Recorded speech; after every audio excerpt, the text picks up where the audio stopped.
आऊज़ु बिल्लाहि मिनश शैतानिर रजीम। बिस्मिल्लाहिर रहमानिर रहीम। अल्हम्दुलिल्लाहि अहलिही वस्सलातु अला अहलिही अम्मा बाद। फ़क़द क़ालल्लाहुल हकीम फ़ी किताबिल करीम। बिस्मिल्लाहिर रहमानिर रहीम। उदऊनी अस्तजिब लकुम। हज़रात, मैं आज ज़िंदगी की एक ऐसी सच्चाई और एक ऐसी हकीकत के सिलसिले में गुफ्तगू करना चाह रहा हूँ कि जिससे ज़िंदगी के बड़े बड़े मराहिल तय हो जाते हैं, मगर इंसान उसकी अहमियत की तरफ उस तरीके से मुतवज्जह नहीं हो पाता जिस तरीके से होना चाहिए। हमारी आज की इस मुख्तसर सी गुफ्तगू का उन्वान है अद्दुआ इंद अहलिल बैत। दुआ अहले बैत के नज़दीक क्या मकाम रखती है, अहले बैत ने दुआ के मुताल्लिक़ क्या बताया है। दुआ इबादत भी है, दुआ ज़रूरत भी है, दुआ एक मसला अखलाक़ी भी है, दुआ एक दीनी मसला भी है। मैं आपसे अर्ज़ करूं, हमारी गुफ्तगू दो हिस्सों में होगी। पहले हिस्से में दुआ के मुताल्लिक़ कुछ हक़ाइक़ कुरान मजीद की एक आयत करीमा के सहारे से पेश करूँगा और फिर उसके बाद कुछ मारिफ़ दुआ के हवाले से इंशाअल्लाह गुफ्तगू के दूसरे मरहले में पेश किए जाएंगे। सूरह गाफिर की आयत नंबर 60 में खालिक़ कायनात अपने बंदों से मोहब्बत का इजहार करते हुए इरशाद फरमाता है, उदऊनी अस्तजिब लकुम।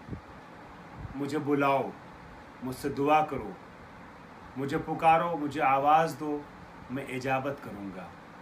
मैं अर्ज़ करूँ, हम अक्सर ये समझते हैं कि दुआ हमारी नीड का नाम है, हमारी ज़रूरत का और हमारी एहतियाज का नाम है। लेकिन जब हम कुरानी आयात और अहादीस मासूमीन का मुतालिया करते हैं तो हमें पता चलता है कि दुआ सिर्फ़ हमारी ज़रूरत का नाम नहीं है, बल्कि दुआ अल्लाह की इबादत का नाम भी है। चुनांचे इसी आयत को आप देखिए, खालिक़ कायनात पहले ये आवाज़ देता है कि हमें बुलाओ, दुआ करो, हम इजाबत करेंगे। और उसके बाद अगला जुमला इसी आयत में आप महसूस कीजिए, इरशाद हुआ, इन्नल्लज़ीना यस्तकबिरूना अन इबादती सयदखुलूना जहन्नम दाखिरीन।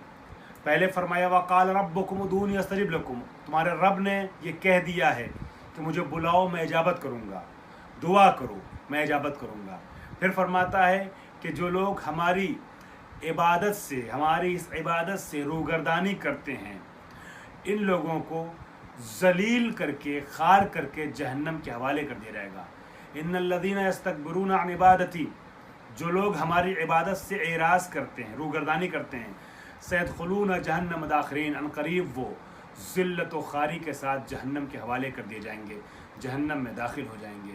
अब आप सयाक़ व सबाक़ को मिलाएंगे तो ये पता चलेगा कि अल्लाह जिस इबादत के इनकार करने, जिस इबादत से एराज़ करने के नतीजे में इंसान को जहन्नम में डाल देगा, ऐसी अजीम इबादत दुआ है। बस पता ये चला कि दुआ सिर्फ़ हमारी तलब नहीं है, हमारी हाजत नहीं है, बल्कि दुआ खालिक की इबादत भी है। अलबत्ता ये उसका करम है कि उसने हमारी हाजत को जब उसकी बारगाह में रखी जाए तो उसे दुआ में तब्दील कर दिया है, दुआ के शक्ल में उसे कबूल कर ले, तो उसे इबादत में तब्दील कर लिया है। हमारी दुआ को इबादत की शक्ल में वो कबूल करता है। अज़ीज़ान गिरामी, खालिक़ कायनात ये आवाज़ देता है कि जब मेरा बंदा मुझे बुलाता है तो बुलाने से पहले ये महसूस करे कि मैं उसके बेइंतहा करीब हूँ। जब मेरा बंदा मुझे आवाज़ दे तो उसे ये एहसास होना चाहिए कि मैं उससे दूर नहीं हूँ, बल्कि उसके करीब हूँ। चुनांचे सूरह बकरा की आयत नंबर 186 में ऐलान होता है, इज़ा सालका इबादी अन्नी फ़इन्नी करीबुन उजीबु दावत दाए इज़ा दाने। ऐ नबी, जब आपसे मेरा बंदा मेरे बारे में सवाल करता है तो उसे बता दिया कीजिए। नबी, उसे बता दीजिए हमारे बंदे को जो मेरे बारे में पूछता है कि मैं उससे करीब हूँ, मैं करीब हूँ। और जब मुझे दावत देने वाला, पुकारने वाला पुकारता है तो हम इजाबत करते हैं। जब मेरा बंदा दुआ करता है तो हम उसकी दुआ को वापस नहीं लौटाते, हम इजाबत करते हैं, हम बाबे इजाबत तक उसकी दुआ को आने देते हैं। अब जब हमारा बंदा दुआ करता है और हम उसकी इजाबत करते हैं तो बंदे की भी ये जिम्मेदारी है, बंदे को ये तौफीक होनी चाहिए, इस चीज़ का ख्याल करना चाहिए कि वो करीम हो करके, वो बुज़ुर्ग हो करके, वो मुतआल हो करके हमारी दावत पर लब्बैक कहता है, इजाबत कहता है। अलबत्ता शायद लब्बैक का लफ्ज़ मुनासिब ना हो, लेकिन जो बात अर्ज़ करना चाह रहा हूँ वो पहुँच रही है। पुकारते हम हैं, इजाबत वो करता है, तो हमारी ज़िम्मेदारी है या नहीं। लिहाजा कुरान कहता है फल यस्तजीबु ली वल युमिनु बी, ऐ नबी इनसे कह दीजिए तुम पुकारते हो, हम इजाबत करते हैं, तो जब हम पुकारें तो तुम इजाबत करो और मेरे ऊपर ईमान ले आओ, ईमान ले आओ। अज़ीज़ान गिरामी, बंदों का यह फ़र्ज़ है कि जब वो खालिक हमारा बड़ा और बुज़ुर्ग होकर के ऐसा करम दिखाता है कि हमारी तलब पे इजाबत करता है, जवाब देता है, तो जब उसने हमें बुलाया है अकीमुस सलात, आवाज़ दी आ जाओ नमाज पढ़ो, आतुज़ ज़कात आ जाओ ज़कात दो, वलिल्लाहि अलन्नास हिज्जुल बैत मन इस्तता इलैहि सबीला, आ जाओ हज करो, खाने खुदा का तवाफ़ करो। व या अय्युहल्लज़ीना आमनू कुतिबा अलैकुमुस सियाम कमा कुतिबा अलल लज़ीना मिन क़ब्लिकुम, आ जाओ रोज़ा रखो, खुलूस के साथ हमारी बारगाह की तरफ बढ़ो और हुस्न नियत के साथ रोज़ा रखो। जब वो हमको बुलाता चला जाए तो हम इजाबत करते चले जाएं, हम लब्बैक कहते चले जाएं। बल्कि हमारा लब्बैक कहना पहले मरहले में है, ज़्यादा ज़रूरी है। क्यों? इसलिए कि हम तो उसके एहसानात के तले पहले ही से दबे हुए हैं। फिर जो हमारी दुआ के जवाब में वो हमें अता कर रहा है वो इजाफी है, वो एक्स्ट्रा है। लिहाजा इंसान को इजाबत करना चाहिए हुक्म रब्बानी की भी। मेरे भाइयों, मेरे अजीज़ों, मैं अर्ज़ करूं कि दुआ बड़ी अजीम इबादत है। यहाँ तक कि मासूम इरशाद फरमाते हैं दुआ मुख्खुल इबादत, दुआ रूह इबादत है, इबादत की जान है, इबादत की असल है, असल इबादत, रूह इबादत, जान इबादत दुआ है। अज़ीज़ान गिरामी, दुआ को इंसान हल्के में न ले, दुआ को इंसान बहुत सिबुक न शुमार करे, दुआ को ज़रूरत हो न हो तब भी इबादत समझ के अंजाम दे। ये उसका करम है कि उसने दुआ को हमारे ऊपर फ़र्ज़ और वाजिब के तौर पे लिखा नहीं है कि तुम किस टाइम और किस तरीके से दुआ करो, मगर आदाब दुआ मासूमीन की रिवायात से, कुरान मजीद की आयत से ज़रूर हम तक पहुँचे हैं, दुआ की अहमियत ज़रूर पहुँची है। जब मासूम फरमाते हैं अद्दुआ मुख्खुल इबादत, या छठे इमाम फरमाते हैं अफजलुल इबादत या दुआ, सबसे अफजल इबादत दुआ है, सबसे आला इबादत दुआ है। तो याद रखिए वो इबादत कि जिसके लिए हमारे सामने वक्त मुअय्यन करके नहीं पेश किया गया है, जिसके लिए नहीं कहा गया कि तुम्हें नहीं करोगे तो डंडे पड़ेंगे, जहन्नम में जाओगे, अजीज़ान गिरामी इस टाइम नहीं करोगे तो जहन्नम में डाल दिया जाएगा। ऐसी दुआ जिसके लिए हमें वुसअत अता की गई है, हमें इख्तियार दिया गया है।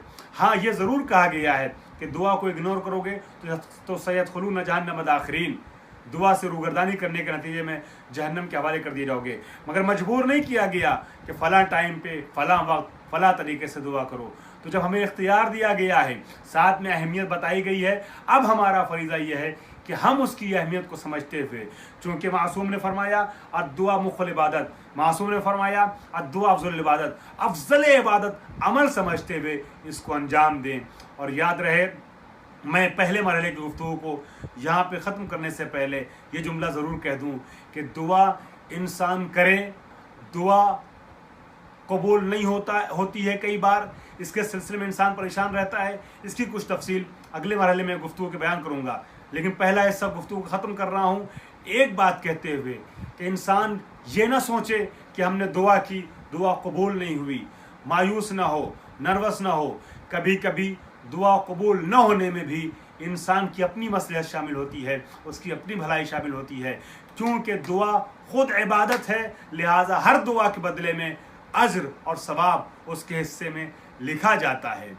मैं ये अर्ज़ करूँ आपकी खिदमत में, जब महशर में इंसान जाएगा तो अपने आमाल को मुजस्सम होकर देखेगा ये नमाज के बदले में अजर है, ये रोज़े के बदले में है, ये हज के बदले में सवाब मिला है, ये ज़कात के बदले में, ये खौम्स के बदले में, ये जिहाद के बदले में आमाल मुजस्सम होंगे।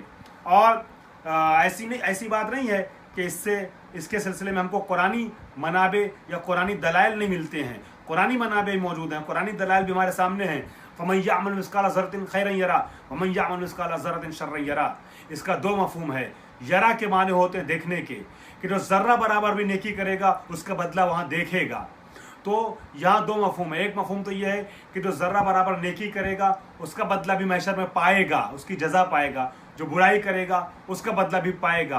दूसरा मफहूम यह है कि देखेगा, कुरान ने कहा है। इसका मतलब यह हुआ कि उसके अमाल मुजस्सम होकर के महशर में उसके सामने पेश किए जाएंगे। अब जो अमाल मुजस्सम होकर आएंगे तो वो अमाल हसना का जब बदला देखेगा, नमाज के बदले में ये अजर मिला, रोज़े के बदले में ये, हज के बदले में ये, ज़कात के बदले में, तमाम अमाल के बदले में अजर देखेगा, खुश होगा। लेकिन एक ऐसा ताज की तरीके से उन तमाम उजूर में चमकते हुए आफताब के तरीके से एक अजर ऐसा होगा जो सारे उजूर के लिए ताज की हैसियत रखता होगा। उसके बारे में जब उसको नहीं बताया जाएगा कि ये किस अमल के बदले में अजर मिला है, तो वो बंदा सवाल करेगा कि नमाज का बदला मिल चुका, रोज़े के बदले में सवाब मिल चुका, ज़कात और जिहाद के बारे में अजर मिल चुका, ये किस चीज़ के और किस इबादत के बदले में मुझे अजर मिला है जो सबसे अलग महसूस होता है, सबसे दरख्शां नज़र आता है। तो उससे कहा जाएगा, देख तूने दुनिया में एक दुआ की थी, वो दुआ तेरी कबूल नहीं हुई थी। वो दुनिया में की जाने वाली दुआ जो कबूल नहीं हो सकी, लेकिन तू मुसल्ला इबादत पर आया था और अंतुमुल फ़ुक़रा वहुवल गनीयुल हमीद पे यकीन करते हुए कि तुम सब के सब फ़कीर हो, मोहताज हो उसके, बस वही गनी मुतलक है, वही गनी हमीद है। और तुमने अपनी फ़कीरी का इजहार उस गनी के सामने करते हुए हाथों को फैला दिया था। चूँकि मुसल्ला इबादत पर आकर के फ़कीरी का इजहार करते हुए, उसकी गना का एतराफ़ करते हुए दस्त सवाल को फैलाया था, उसने तुम्हारी अपनी किसी मसलहत के तहत दुआ कबूल न की। तो अब उस करीम ने, उस गनी मुतलक ने, उस कादिर मुतलक ने उस दुआ के बदले में तुम्हें ये अजर दिया है जो तुम सबसे चमकता हुआ देख रहे हो। तो बंदा ये हसरत करेगा, काश दुनिया में मेरी कोई भी दुआ कबूल न होती, तो मुझे इसी तरीके के और बेहतर उजूर महशर में मिल जाते। हम दुआ करते हैं गुफ्तगू के इस मरहले के अख्ताम पर कि परवरदिगार आलम, हमें माह मुबारक रमज़ान है, तेरी अज़मतों और रहमतों के नुज़ूल का महीना है। परवरदिगार आलम, इस महीने में भी, दीगर महीनों में भी हमें अपनी रहमतों से मालामाल फरमा दे और हमें दुआओं के सलीक़े से आशना कर दे। वाखिर दावाना अल्हम्दुलिल्लाहि रब्बिल आलमीन।